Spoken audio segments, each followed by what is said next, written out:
Hey everybody, Horseman here, and today I'm bringing to you a surprise game that kind of came out of nowhere and has kind of piqued the interest in a lot of folks out there, but I don't know how much of the interest has been piqued on the western side of the world that we consider America and Europe and whatnot.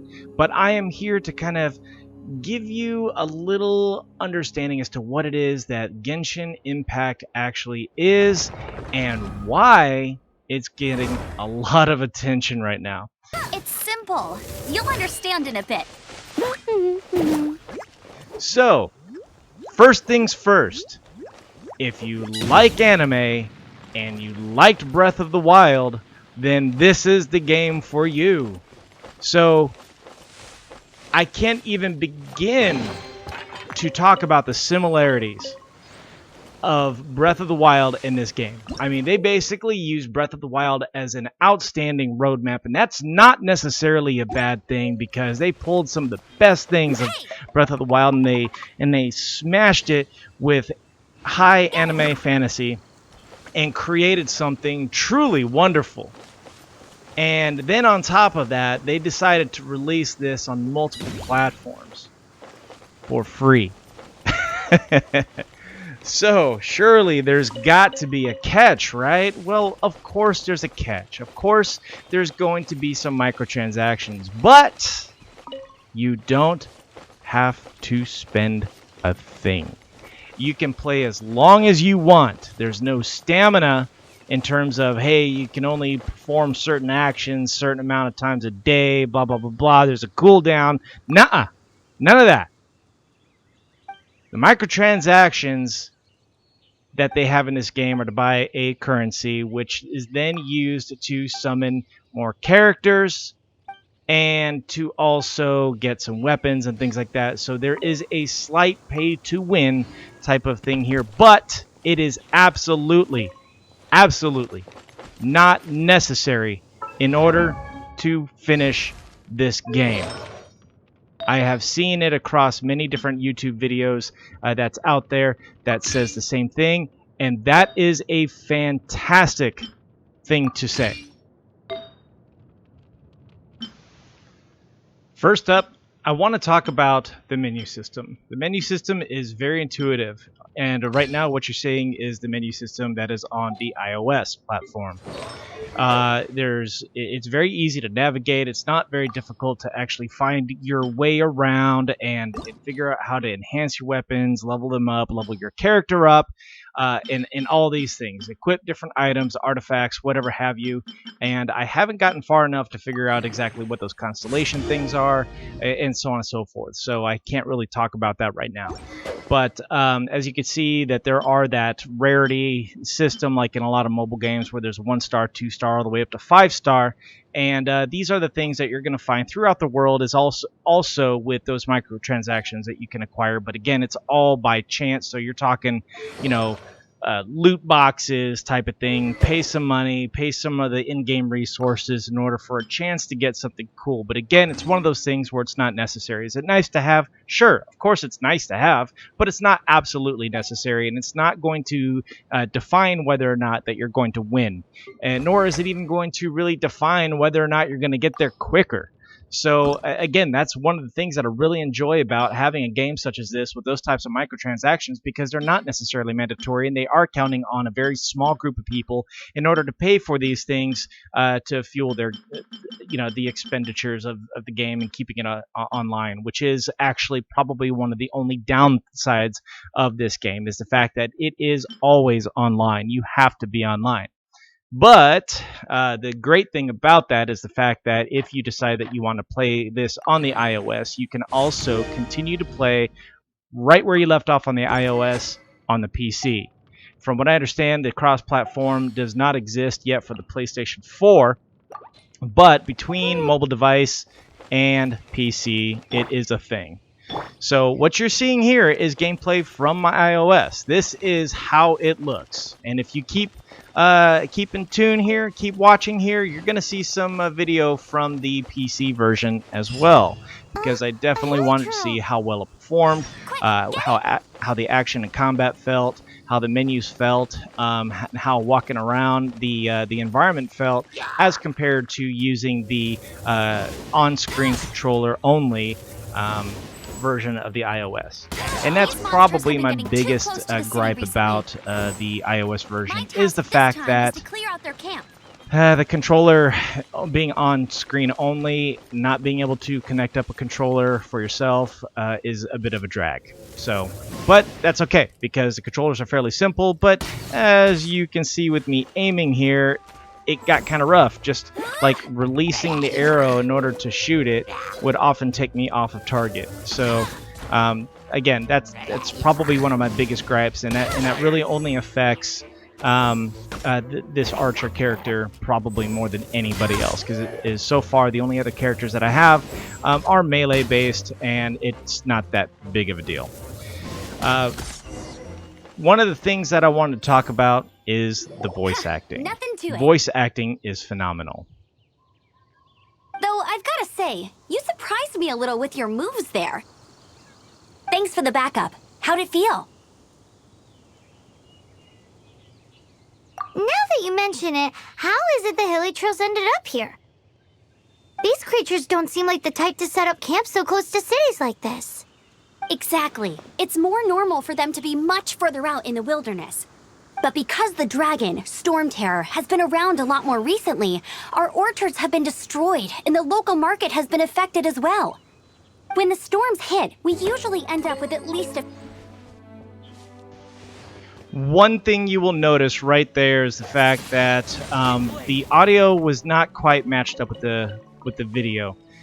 That is not because of the game. The game itself is fine. What happened there was how it was recorded off the iPhone. So I used the actual widget from the iPhone in order to record this, and one of the things that I noticed after I had transferred it over to the computer was that the audio was slightly off. So I do apologize for that, and you're going to see that quite a bit going forward during the actual iPhone footage here, because that is, again, how it was all recorded. But one of the things that they do have on there, on the iPhone as well as the PC, is you saw there in that menu that I can change the graphical settings. So depending on how intense that I'm making these graphical settings, right now it's on the highest and up to 60 frames per second. So there was a bit of a difference, and it absolutely destroyed my battery. It also made the device run kind of hot, so therefore while I was playing it, the screen was dimming out, but it didn't have any, like, as time went on, it didn't really have a whole lot of issues in terms of frame rates and whatnot. And I am playing on an iPhone XR. So, again, being that it's running on the iPhone XR, it runs very well. It runs very, very well. Very smooth. Frame rates are great. Sound is great. Everything about it is actually quite wonderful. Again, it was a very big surprise. Only in a few instances, like right there where there's a lot of particle effects or fire effects, did I start to see any type of frame hits. But considering the fact that it's rendering all the waving grass at the same time, again, it's something to be said about the technology and the optimization of the graphics engine that was utilized in order to create this game. And so, again, I am very impressed. Before I get into combat and the different characters and how they all kind of mesh together, I do want to talk about one of the other activities that is persistent in this game, and that is cooking. You notice that I've been picking up a lot of items along the way. Well, this is what you can do with one of the with these items, along with blacksmithing, and I will get into that after cooking. Here we go. First, you got to find yourself some items, such as these that came flying out of that barrel. The next thing you need to find is a place to actually cook it. In this case, it's a campfire with a kettle, and it'll ask you to cook. What recipes would you like to cook? And then you make it, and the process is pretty simple. Just hit the button, and then hit the button again right at the right spot to get it a perfect, and then voila, you got your food. So the system itself isn't all that, what's the word? Exciting. There was another option there that I didn't see previously. As a matter of fact, I only saw it just now while I'm making this video. and I saw that there was another option which Hey, looks like there's something add your strange over own there. Come on, components let's in take a order to look. make your own recipes. More to follow. Next up is blacksmithing. So you can go to your first town and go to the blacksmith and ask him to make you something. Now, I don't have a whole lot of recipes right now, and I don't have a whole lot of materials, so I'm not really able to do much with that. Right now, I can make enhancement crystals, which help me to enhance the strength and the power of the weapons that I currently have. So if I really wanted to, I can make my dull blade last the entire game, but I do believe that there is a certain cap that these weapons can get up to in terms of experience that they can absorb, but I haven't quite met that yet, so that remains to be seen. But regardless, though, eventually, depending on the amount of materials that you get, you can come back and go in there, queue up a forge recipe, and ask them to make something for you, and they'll do that. So you can see that there's also a slider on how many of that particular item that you want to make. It'll go in there, and eventually it will take like 3 seconds. In this case, it'll take 3 seconds per actual completion. You go in there and you pick it up as necessary. So it's one of those neat things that you can do with all the items that you pick up along the way. Next up, I want to show you how the InGame Store works, and it's going to look very reminiscent of a regular old mobile game, okay? So in this case, I chose to summon 10, but the currency that I got for free in-game, so I didn't spend a dime on any of this stuff, and I was able to do a 10-time summon, which is what this is, and in this case, I got a whole bunch of really interesting weapons that I can start off with here. They're not going to sit here and give me a whole bunch of 4 or 5 stars right off the bat, but I also got a character named Razor, which is actually kind of a badass, and I'll show you what that character is all about here in a bit. Once you finish that summon, you have the ability to go back and look into more detail into the characters, get a little bit of their backstory, what their constellation and their talents are all about, get a good look at what the character is. In this case, he is a lightning-based character that can summon a wolf. I mean, really? Awesome. So, and I actually do use that character quite a bit. You can do the same thing with the weapons. You can go to there and get a bit more detail into what type of weapon it is, its attack power, its base stats, and things like that. I mean, there's not a whole lot more that you can get into it. You can even, if there's a story to the actual weapon, you can get a little bit of that too. So, regardless, all of these things can be used in order to upgrade or enhance your current weapons as well. This is what the wish looks like. You can make a wish, and this is what it'll be. This is what the actual summon looks like with the last remaining bit of currency that I had, and I got another craptastic spear. But anyway, there's different things that you can get. There's beginner's wish here, and then you can go into this next one, the ballad and goblets, and if you have enough to actually summon them, great. If not, okay. And it was just it's a nifty way to do things. There's also an actual shop from the menu that you use to spend the currency that you get, or you can just spend straight up bucks for it. I chose not to do this, so I was like, I don't really want to spend a lot of money, especially like right now. So I'm not going to go about doing that. But there's a few different types of currency that you can collect in this game, and depending on which one you have will depend on which one that you can redeem. So in this case, I didn't have this star glitter currency, so it is what it is. But what I did have is a bunch of star dust. So I go to the Stardust page, you can see that you got a lot of crafting materials, things like that. So in this case, I can also buy a crap ton of money if I wanted to. And if you're getting this stuff in game and you're using it to purchase these types of enhancements or money or whatever, I don't even feel that's a pay to win, because I've earned it in game through getting achievements and what have you, or just progressing through the story, and you're buying these things. So, I mean, you can also choose to not do that at all. So it's really, really, really up to you on how you want to approach these microtransactions. And that's, again, one of the great things about the game is that you're not tied or being forced to partake in the microtransactions, unlike a lot of other games. So.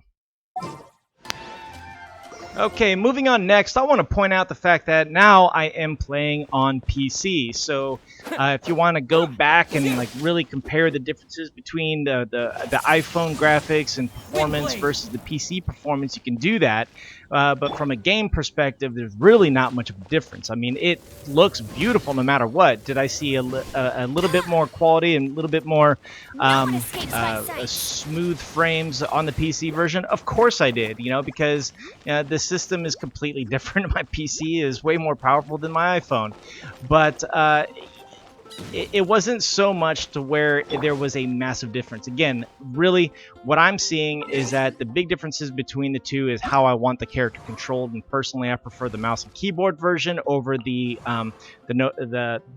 playing on screen. So, but it's not bad. If I'm somewhere and I have a good connection and I want to play and I'm not at home, I can do so. I can pick up right where I left off, play a little bit there, and come right back home and play it again on my PC, pick up right where I left off again. So that is a great feature, and I really love that cross-platform save feature that's embedded in this game. So while on the mouse and keyboard, I noticed that messing around with the menus was a bit easier, but it wasn't so much to where it was distracting or prevented me from ever wanting to play on the iOS. I mean, honestly, the controls on the iOS are pretty intuitive when it comes to navigating the menus, and it remains largely the same when trying to do it on the PC. The big difference is, in order to do so, because looking around with the mouse is necessary, you have to push the left Alt button in order to make your cursor come out so that way you can click on various icons on the screen. And that's honestly not that big of a deal. You'll notice in the lower right hand corner that my attack and my spells, or my attack buttons, my jump button, my sprint buttons are no longer there, as they are now tied to different buttons on the mouse. So my attack button is going to be my left click, my sprint's going to be the right click, and the jump is going to be the space bar. So that's pretty awesome. In this case, I have the glider finally in the form of some wings, so press space yet again and you'll get a chance to glide around. Now you can't fly, so it's again very similar to how Breath of the Wild mechanics are, but with the big difference being that gliding does not drain stamina. Here I'm going to give you a taste of a cinematic. This is an actual in-game cinematic. Here we go. Spoiler alert.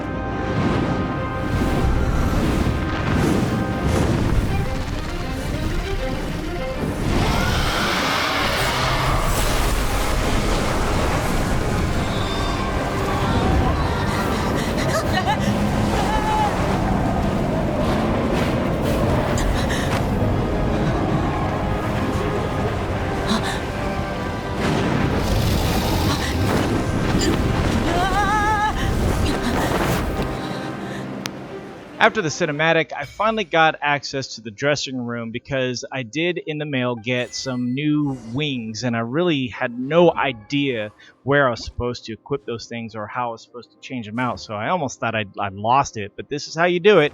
Right now, it looks like that there are only 3 options available to us, and this middle one here is what I got free in the mail for installing the game on launch day. So I couldn't tell you if it's still available or not, but I thought it was really cool to be able to get something like that right off the bat. Next up, combat. Combat is actually really fun in this game. I have to admit, they did a great job with the combat. It's very simple, it's very arcadey, but there is a level of strategy to it like you just saw. Here, this is a lightning-based character. The enemy was in water, and I used an electric attack to shock the enemy into submission. And that's always fun, especially because the enemy itself was a water elemental and therefore it was weak. You'll notice there that trying to use fire did not simply say that it was immune. It said vaporize, because using fire on a water elemental burns off the water and vaporizes it. So that is another fantastic feature. Now, if I were to use electricity on an earth elemental, it will say immune. So that is one thing to consider. If I were to use wind element on a fire elemental, then it would say immune. So these were some of the things that I had noticed during my playthrough.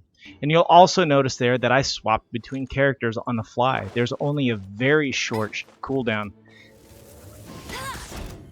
Being able to swap out your different characters on the fly like that helps you to take different strategies based off of the characters that you are actually fighting. So in this case, I wanted to stay away from multiple characters that were coming my way, and I didn't really want to approach them from a melee standpoint, so I pulled out my character, my Archer character, and she was also fire element that helped me do damage over time, and she also has an ability to put out a decoy, which brings them to that decoy and then explodes into a fury ball of fire.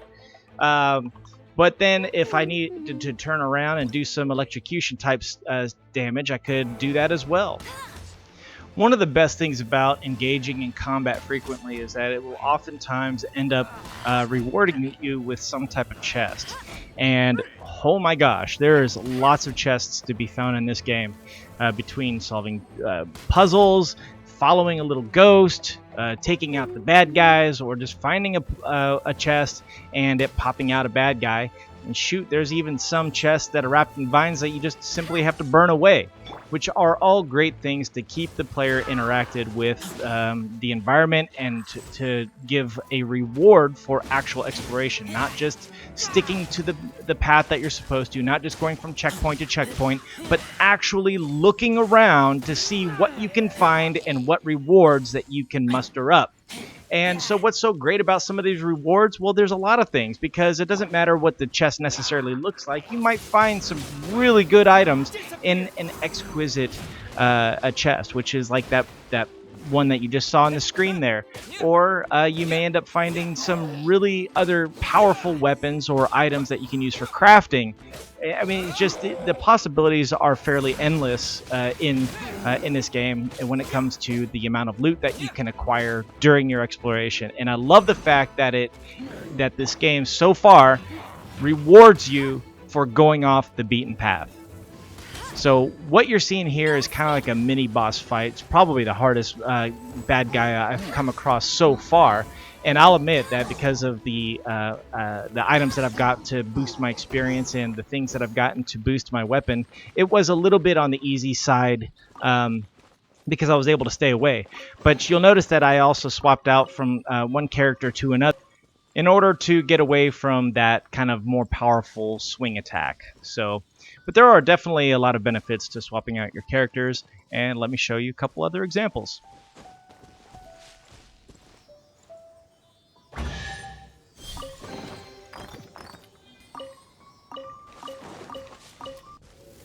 So this isn't a great example of why it's great to swap out different characters, but obviously my fire is just not doing that much damage, so it's just like, crap, what do I do? I did get an overloaded there, but I quickly went over to my melee character, which was able to keep them tied down long enough for me to just beat them to death, and that was great. But right here you see that I am coming across an ice elemental, so why not use something that can melt it? And that's exactly what it can do. But it not only works on the enemy in terms of melting the ice, but something you'll see here in a second is that I can also use my fire abilities to melt the ice itself that's on there to keep me from getting all frozen. So just like that. And that's another great aspect of the character design and the interaction between the characters and their abilities. So certainly something to take into consideration as you're playing the game. When you get more characters, you can create parties that can best suit the situation that you're in. And from what I understand, swapping out the parties, I don't think you have to be any one place in particular to do these things. Meaning that I don't think you have to be in town in order to swap out your party. But you certainly don't have to be in town to swap out a character, which is fantastic. So, all right, there you got a piece of their respective special abilities. Got the wind tornado and summoning the wolf. They are so much fun to use. So much fun to use. Here's another example of following a ghost to treasure. And you'll come across these all the time, and it's great because again, more stuff means more rewards. Here is an example of a challenge that you can come across in the open world. And again, a benefit to being able to swap out your characters, but it's also important to make sure that you know what button to push, because right there I pushed my what would normally be looking down the sights button ended up sprinting me forward. So luckily I had enough time to still get this done and over with. And you'll see that it's going to reward you with nothing else but a chest, for which you can open and get some cool loots. So I love loot.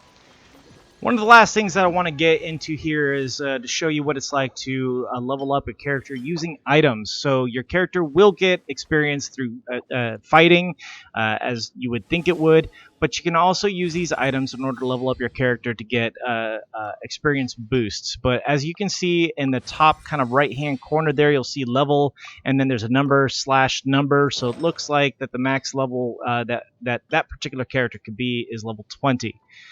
With that being said, it doesn't matter how quickly I get there. Eventually, the character is going to cap out, and I'm going to have to look for either a way to make it stronger otherwise, or I'm going to have to find a different character to go beyond that. But then again, I'm not far enough in the game to know too much more about the difficulty of enemies or the progression of levels going forward. Since we're on the topic of character progression, character development, it is also going to be important to level up your weapons and artifacts. So in order to do so, you can either go to the enhance button like this, you can enhance or refine. In this case, I can go ahead and refine, and if you have a like item, in order to refine it further, you can do so. But I'm going to go ahead and dump a whole bunch of these enhancement crystals into that, and you can see that the level is going up and the base attack power is also going up, and eventually it will, I do believe eventually it will hit a cap.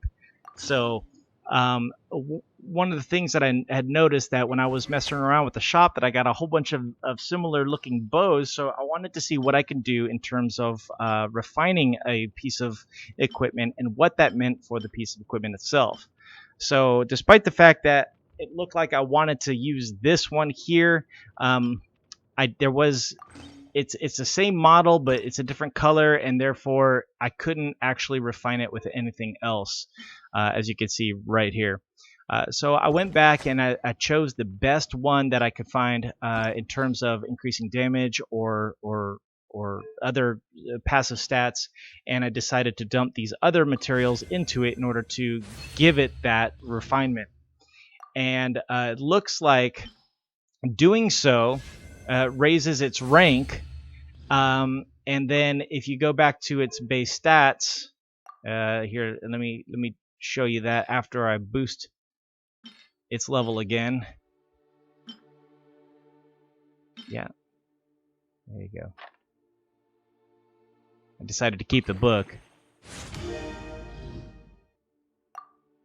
If I go back, you can see that it's got a refinement rank 1, and it's got some extra bonuses to it. So, I'm sorry, rank 3 with some extra bonuses to it. So now I do more damage to those weak spots. So something to consider. It's all part of that character development. Cool.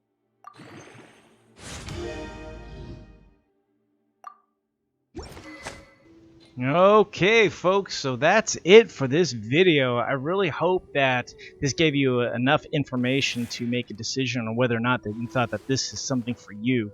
I'll have to admit, this is definitely something for me. I love Breath of the Wild, and I love the artwork that is presented in this title, and I'm having a lot of fun with it. The music is beautiful. The voice acting is fantastic. The action is simplistic, but yet it brings to it a level of complexity and strategy, being able to switch between characters and elements based off of what you're fighting at that time, and it's great. It's absolutely great. There are certain things that I don't like, especially in the microtransaction realm, but again, the game is free, so if it means that it's there, but I don't necessarily have to use it, then I'm perfectly okay with that. Being able to swap between mobile device and my PC makes things all that much better, and the rewards for exploration are just second to none. So again, I completely and utterly recommend this title. If nothing else, something for your mobile device, and if you feel that playing this on the PC is worth your time and effort, then by all means, I will post the link below where you can acquire this. If you have any questions, comments, or concerns below, or about this, please post them in the comment section below. So until next time, Horseman out.